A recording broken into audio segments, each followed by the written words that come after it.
नमस्कार, the express study में आपका फिर से स्वागत है। आज हम लोग बात करते हैं कि बहुत दिनों से जिस चीज़ का इंतज़ार था उस चीज़ के बारे में हम लोग बात करने वाले हैं। तो हम लोग इस चीज़ के बारे में बात करने वाले हैं कि न्यू सिलेबस 2020-21 यानी ये 40 आप लोग को पता था कि जब से कोरोना वायरस और ये लॉकडाउन के कारण से पढ़ाई नहीं हो पाया, जिसके कारण से ये 40% सिलेबस को हटाया गया है। तो उसी का सिलेबस को बहुत दिनों से इसका इंतज़ार था कि आखिर इस 40% में क्या चीज़ को हटाया गया है और किसे रखा गया है। इस चीज़ के बारे में हम लोग आज जानेंगे। तो आखिर ये सिलेबस, न्यू सिलेबस किसके लिए है, तो आप जान लीजिए कि ये न्यू सिलेबस 40% जो हटाया गया है, तो न्यू सिलेबस जो है ये सिर्फ 2020-21 सेशन के लिए है, यानी 2020-21 सेशन के लिए ही है और आगे चल के ये सिलेबस नहीं काम देगा। यानी सिर्फ ओनली वन इस सिलेबस को इसीलिए जारी किया गया है ताकि ये लॉकडाउन, कोरोना वायरस के कारण से लॉकडाउन जो लगा था, जिसके कारण से स्कूल भी बंद है, जिसके कारण से क्या वो पढ़ाई नहीं हो पाया, जिसके कारण से 40% सिलेबस को हटा दिया गया। अब रही बात कि न्यू सिलेबस में क्या हटाया गया है। न्यू सिलेबस में वैसे चैप्टर को हटाया गया है जो आप पहले पढ़ चुके हैं। जैसे आप अगर 10 क्लास में हैं तो 10 क्लास में अगर आप पहले उस चैप्टर को अगर 9 क्लास में भी अगर पढ़े हैं तो वो अगर 10 क्लास में वही चैप्टर अगर फिर से है तो उस चैप्टर को हटा दिया गया है। या अगर आप उसको आगे अगर पढ़ने वाले हैं तो उस चैप्टर को भी हटा दिया गया है। यानी वैसे चैप्टर को हटाया गया है, या तो आप पहले पढ़ चुके हैं या तो आप बाद में उसको पढ़ने वाले हैं। अब सेकंड नंबर में है क्या पूरा चैप्टर को हटाया गया है। तो आखिर अब इस सिलेबस में हम लोग समझेंगे कि आखिर ये पूरा ही सिलेबस को हटा दिया गया है, ये पूरा चैप्टर को हटा दिया गया है, या कुछ चैप्टर के कुछ भाग को, यानी कुछ अध्याय के कुछ अंश को हटाया गया है। तो आखिर हम लोग इस सिलेबस में पूरी जानकारी लेंगे।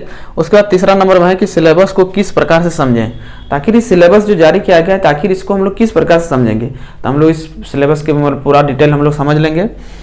चौथा नंबर में कि सिलेबस में क्या खास है। तो सिलेबस में खास यही है कि 40% जो हटाया गया है, जिसके कारण सिर्फ लड़कों को क्या होगा, बच्चों को बहुत ही आसान होगा और वह कम सिलेबस में अगर छोटा सिलेबस हो जाए तो उसको पढ़ना कम पड़ेगा और अच्छी से अच्छी वो मार्क को हासिल कर सकता है। तो आइए हम लोग इस चैप्टर में समझेंगे कि ये 40% सिलेबस जो हटाया गया है तो किस किस चैप्टर से किस किस प्रश्न को हटाया गया है, या तो पूरे प्रश्न को हटाया गया है अथवा पूरे चैप्टर को हटाया गया है, और चैप्टर में कौन कौन सा चैप्टर को हटाया गया है। बारी बारी से हम लोग सभी विषयों को विस्तार से हम लोग देखेंगे।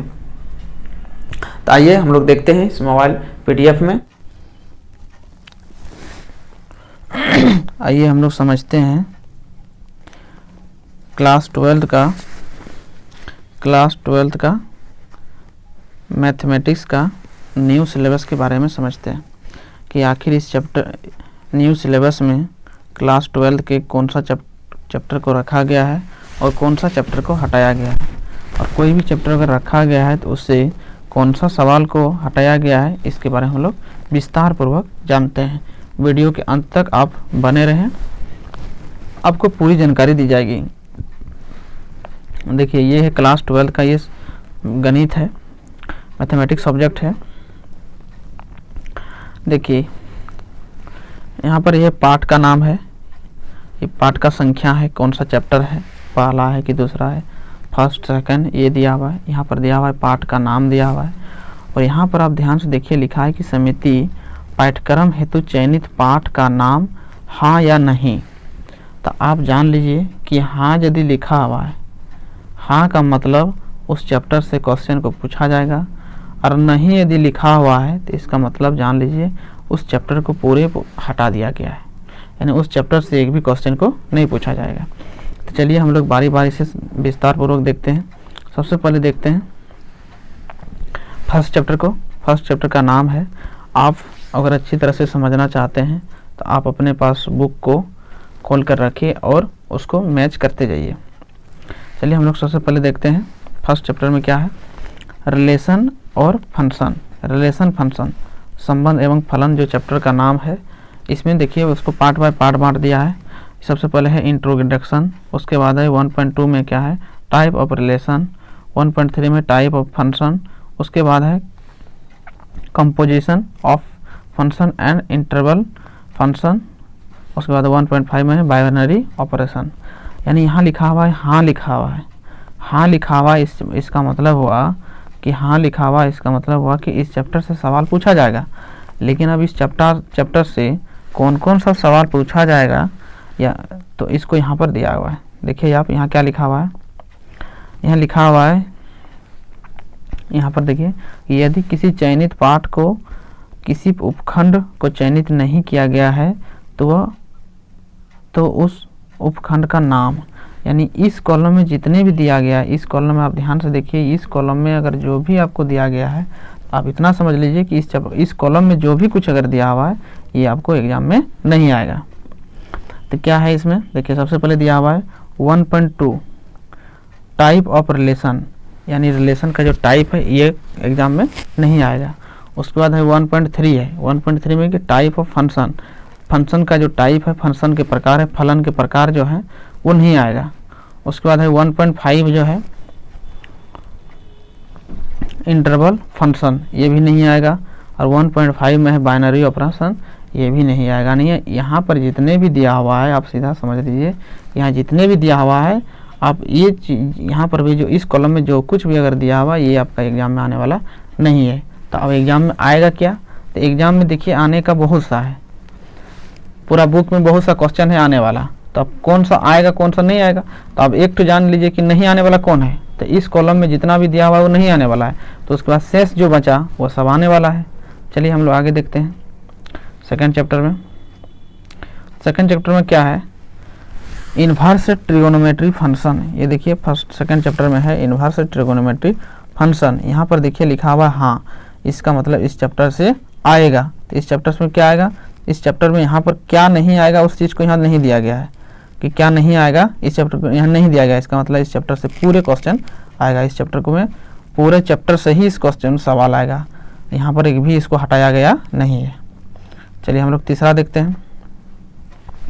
तीसरा में क्या है, तीसरा में मैट्रिक्स। तो मैट्रिक्स में क्या है, इंट्रोडक्शन। तो यहाँ पर देखिए हाँ लिखा हुआ है, तो हाँ लिखा हुआ है इसका मतलब वो आएगा।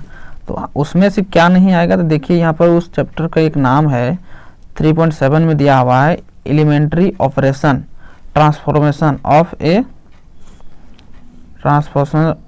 ए मैट्रिक्स, यानी ट्रांसफॉर्मेशन का विधि जो है 3.7 में, उससे क्वेश्चन नहीं पूछा जाएगा।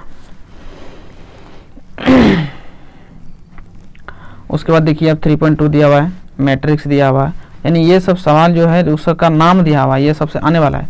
पर नहीं आने वाला का दिए यहाँ पर दिया हुआ है कि क्या चीज़ नहीं आएगा, ये चीज़ नहीं आने वाला का यहाँ दिया है कि 3.8 जो है 3.8 में है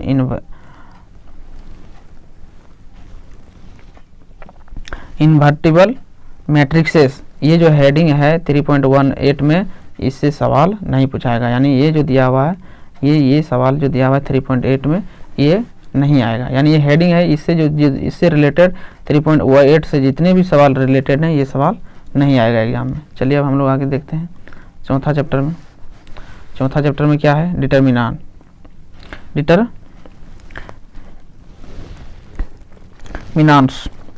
इसमें क्या है, इंट्रोडक्शन है, उसके बाद डिटर्मिनेंट है, उसके बाद प्रॉपर्टी ऑफ डिटर्मिनेंट है, एरिया ऑफ ट्रायंगल है। ये सब सारा चीज़ है, माना टॉपिक का नाम है, ये टॉपिक दिया हुआ है। यहाँ पर देखिए लिखा हुआ है हाँ, तो इसका मतलब ये पूछेगा। उसके बाद देखिए यहाँ पर क्या नहीं पूछेगा, देखिए यहाँ लिखा हुआ है 4.4 एरिया ऑफ ए ट्रायंगल, यानी ट्रायंगल का जो एरिया निकालना है वो इससे नहीं आएगा। उसके बाद चलिए हम लोग चलते हैं, अगला है कंटिन्यूटी एंड डिफरेंशिएबिलिटी। पांचवा चैप्टर है, तो इसमें कंटिन्यूटी है और डिफरेंशिएबिलिटी है। तो ये चीज़ है, ये यहाँ पर जितना भी दिया हुआ है यहाँ पर आप देख लीजिए, यहाँ पर जो भी दिया हुआ है 5.1, 5.2, 5.3 ये सब टॉपिक का नाम है कि कौन उस चैप्टर में कौन कौन सा टॉपिक है। तो यहाँ पर देखिए 5.6 में एक टॉपिक है derivative of function in parametric form. उसके बाद दिया हुआ है मेन वैल्यू थ्योरम, यानी 5.6 और 5.8 जो 5.6 और 5.8 जो एक टॉपिक का जो नाम है उस टॉपिक का नाम भी दिया गया मीन वैल्यू थ्योरम, ये नहीं आएगा। और आएगा क्या, तो उसके बाद यहाँ जितना भी टॉपिक सेंस बचा, इसमें जो जितने भी टॉपिक सेंस बचा, देखिए यहाँ टॉपिक कौन कौन सा नहीं आएगा, 5.6 नहीं आएगा, यानी 5.6 ये वाला नहीं आएगा, और 5.8 नहीं आएगा, यानी ये वाला 5 नहीं आएगा। यानी यहाँ जो इस कॉलम में जो भी कुछ दिया हुआ ये नहीं आने वाला है। चलिए आगे देखते हैं। अब उसके बाद है एप्लीकेशन ऑफ डेरिवेटिव, ये भी दिया हुआ है आपका कि हाँ दिया हुआ है, इसका मतलब आएगा। क्या नहीं आएगा, तो यहाँ पर दिया हुआ है देखिए 4.2 ट्रिगोन टेंजेंट एंड नॉर्मल्स, ये भी नहीं आएगा। अप्रॉक्सीमेशन ये भी नहीं आएगा, लगभग जो मान निकलता है उससे भी नहीं आएगा। उसके बाद अब चले आइए 7वां चैप्टर में आ जाइए। तो 7वां चैप्टर में क्या है, 7वां चैप्टर का यहाँ जितने भी दिया हुआ है, 7वां चैप्टर में जितने भी दिया हुआ है यहाँ पर 7.1, 7.2, 7.3 ये सब जो दिया हुआ है ये सब टॉपिक का नाम है। और यहाँ पर दिया हुआ है हाँ, इसका मतलब आएगा। तो क्या नहीं आएगा, तो 7 ये देखिए टॉपिक का नाम दे दिया, इस टॉपिक में उस चैप्टर में नहीं आएगा। उसके बाद चलते हैं आगे, चलते हैं 7वां चैप्टर का और सब बहुत सारा टॉपिक है, ये सब टॉपिक का नाम दिया हुआ है, यानी ये सब टॉपिक से आएगा और उस टॉपिक से नहीं आएगा। चलिए 8वां चैप्टर देखते हैं। 8वां चैप्टर में क्या है, application of triangles, application of integrals. 8वां चैप्टर जो है, इससे पहले 6 नंबर का एक सवाल पूछा जाता था। तो आप देखिए यहाँ पर देख सकते हैं कि इस चैप्टर को यहाँ लिखा है नहीं, इसका मतलब इस चैप्टर से एक भी क्वेश्चन नहीं आएगा। चलिए आगे चलते हैं। उसके बाद 9वां चैप्टर में क्या है, 9वां चैप्टर में यहाँ देखिए टॉपिक्स का नाम लिखा हुआ है, ये सब टॉपिक का नाम है, पर कौन कौन टॉपिक से सवाल नहीं आएगा, कौन कौन टॉपिक से सवाल नहीं आएगा उस टॉपिक का नाम यहाँ लिख दिया गया है। आप यहाँ देख सकते हैं 9.3, 9.4, 9.4 ये सब जो है टॉपिक का नाम है, इस सब टॉपिक सबसे क्वेश्चन नहीं आएगा। तो आप इसको बुक से मैच कर लीजिएगा, जितना भी ये टॉपिक का नाम है, homogeneous differential equation, linear differential equation, ये सब जितना भी है टॉपिक, इससे सवाल नहीं पूछा जाएगा। उसके बाद आप देखिए वेक्टर अलजेब्रा, वेक्टर अलजेब्रा में क्या है, ये सब टॉपिक का नाम दिया हुआ है, 10वां चैप्टर में टॉपिक का नाम दे दिया है इसमें, लेकिन इसमें क्या नहीं आएगा, देखिए 10.3 और 10.4 यहाँ जो चीज़ दिया हुआ है ये सब यहाँ पर टॉपिक का नाम दिया हुआ है, और क्या क्या नहीं आएगा तो ये चीज़ यहाँ पर दिया हुआ है, इस कॉलम में दिया हुआ है, यहाँ जो जो चीज़ नहीं आएगा। चलिए उसके बाद आप देख लीजिए 11वां चैप्टर में क्या है, यहाँ लिखा हुआ है हाँ, इसका मतलब आएगा, यहाँ पर टॉपिक का नाम दिया हुआ है और क्या क्या नहीं आएगा यहाँ पर दिया हुआ है, क्या क्या नहीं आने वाला है।